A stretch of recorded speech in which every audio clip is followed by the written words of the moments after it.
बात करेंगे उत्तर प्रदेश उच्चतर शिक्षा सेवा आयोग के संबंध में। और आपका जो विज्ञापन है UPHESC वाला असिस्टेंट प्रोफेसर अशासकीय सहायता प्राप्त महाविद्यालयों में, जो उसकी लगातार चर्चाएं चल रही थी कि क्या है, तो आइए पहले पेपर में पढ़ लेते हैं, फिर वास्तविक स्थिति जानने का प्रयास करते हैं कि क्या इसमें सही है और क्या गलत है। अहर्ता के विवाद पर विशेष अपील करेगा उत्तर प्रदेश उच्चतर शिक्षा सेवा आयोग। इसका मतलब क्या एग्जाम आपका जल्दी कराया जा सकता है या एग्जाम कब तक संभव है, इन सब मुद्दों पर बात करने के लिए पहले देखिए क्या इसमें कहना जा रहा है। विधिक राय के आधार पर UPHESC की बैठक में लिया गया निर्णय। अशासकीय महाविद्यालयों में असिस्टेंट प्रोफेसर बीएड के पदों पर अनिवार्य अहर्ता के विवाद को लेकर उत्तर प्रदेश उच्चतर शिक्षा सेवा आयोग UPHESC अब इलाहाबाद हाई कोर्ट में विशेष अपील दाखिल करने जा रहा है। यह निर्णय आयोग की बैठक में लिया गया। UPHESC की ओर से विज्ञापन संख्या 51 के तहत 34 विषयों में असिस्टेंट प्रोफेसर 1017 पदों पर भर्ती की जानी है। इसके लिए अगस्त 2022 में आवेदन की प्रक्रिया पूरी हो चुकी है, जिसमें 1.14 लाख अभ्यर्थियों ने आवेदन किए हैं। भर्ती का विज्ञापन जारी होने के बाद असिस्टेंट प्रोफेसर बीएड की अनिवार्य अहर्ता को लेकर विवाद हो गया था और मामला हाईकोर्ट पहुंच गया था।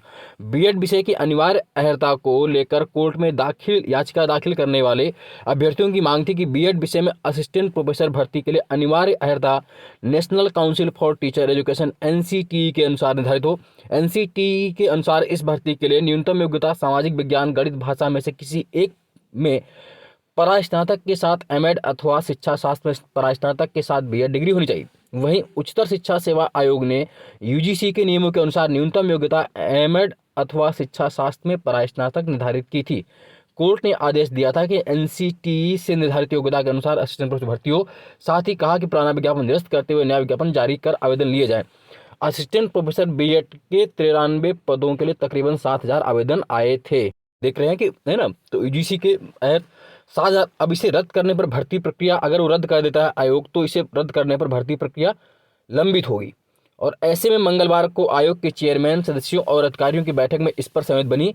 आयोग के उप सचिव डॉक्टर शिवजी मालवी ने बताया कि बैठक में स्पेशल अपील दायर करने का निर्णय लिया गया है। यानी कि अब जो ये बात आप समझ पा रहे हैं, स्पेशल अपील वाली बात है,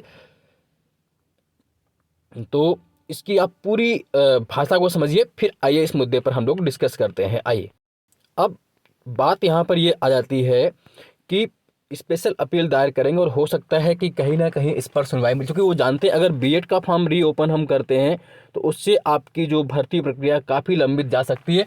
इसका मतलब आयोग ये संकेत दे रहा है कि अगर उसमें वहाँ पर स्पेशल अपील दायर कर रहा है तो हो सकता है कि आयोग को स्टे मिल जाए और आयोग बीएड का विज्ञापन पुनः न निकाले, और जिससे आपकी भर्ती प्रक्रिया फिर से सुचारू रूप से चल सके। और बहुत संभव है कि मार्च में आपका वही जो फरवरी मार्च, हालांकि फरवरी में उम्मीद, मैंने उस दिन भी आपसे कहा था कि आया ज़रूर था, लेकिन उम्मीद मुझे तब भी बहुत कम लग रही थी। इसलिए मैं फिर भी ये कहूँगा कि अभी भी मैं शुरुआत से ही कहता आ रहा हूँ कि मार्च और अप्रैल, लास्ट मार्च में आपका विज्ञापन पेपर होना निश्चित दिखता है, क्योंकि आयोग के अध्यक्ष का कार्यकाल उनको बढ़ा दिया गया है, उनका इंस्ट्रक्शन मिल गया है, 2 मेंबर्स को भी मिल गया है, जो कि 6 फरवरी तक था, तो उसको विस्तार दे दिया गया है।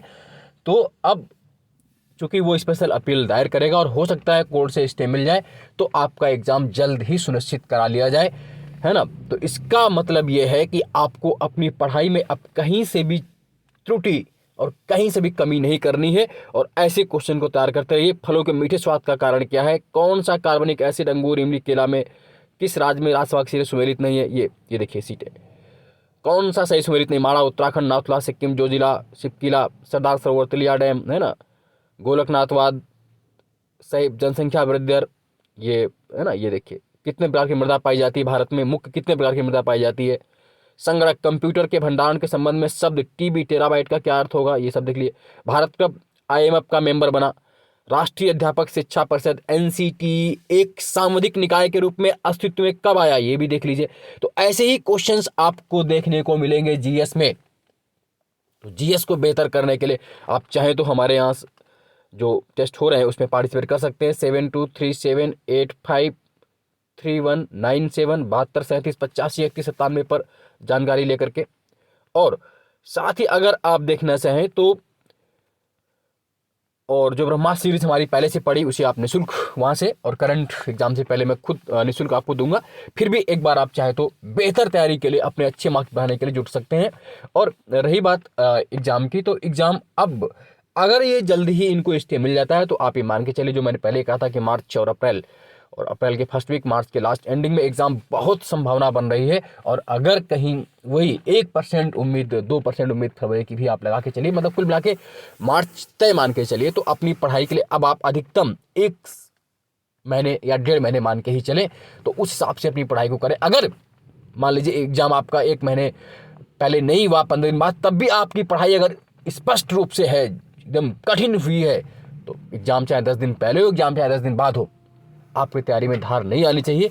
आपको सिर्फ अर्जुन की तरह मछली की आंख, आपको एग्ज़ाम अपना पेपर दिखना चाहिए। बाकी किन परंतु में मत लगिए, और निश्चित रूप से आपका सिलेक्शन होगा, आप सफल होंगे। क्योंकि सफल और असफल में सिर्फ एक छोटा सा बिंदु होता है, और उसको आप पार करने के लिए तैयार हैं। आज के लिए इतना ही। जय हिंद, जय भारत, धन्यवाद।